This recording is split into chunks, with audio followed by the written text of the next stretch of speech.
10 বছর আগে বাড়িতে মেহমান আসলে জিজ্ঞাসা করতো নামাজের জায়গাটা কোথায়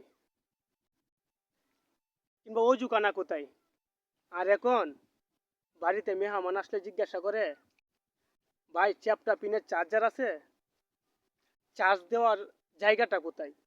তো দেখেন আমরা আস্তে আস্তে কতটুকু পরিবর্তন হয়ে যাচ্ছে, আধুনিকতায় চলে আসছি। মোবাইল ছাড়া এখন কিচ্ছু বুঝি না, শুধু মোবাইল আর মোবাইল। এই মোবাইলটাকেই বাংলাদেশটাকে ধ্বংস করে দিচ্ছে।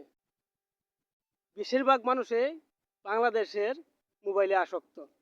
দেখেন যুক্তরাষ্ট্র, হ্যাঁ যুক্তরাজ্য, লন্ডনে আর কি যেটাকে বলে, সেখানে এখন বেশিরভাগ তরুণেরাই চাই ইন্টারনেটবিহীন জীবন।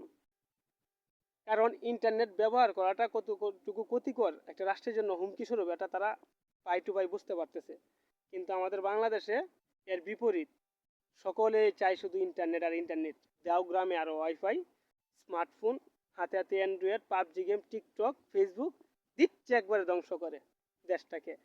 অর্থনীতির দিক দিয়া, যৌন চাহিদার দিক দিয়া, হ্যাঁ মানুষের ক্ষতির দিক দিয়ে, সব দিক দিয়ে একবারে অগোচর করে দিচ্ছে অ্যান্ড্রয়েড সেন এবং ইন্টারনেট।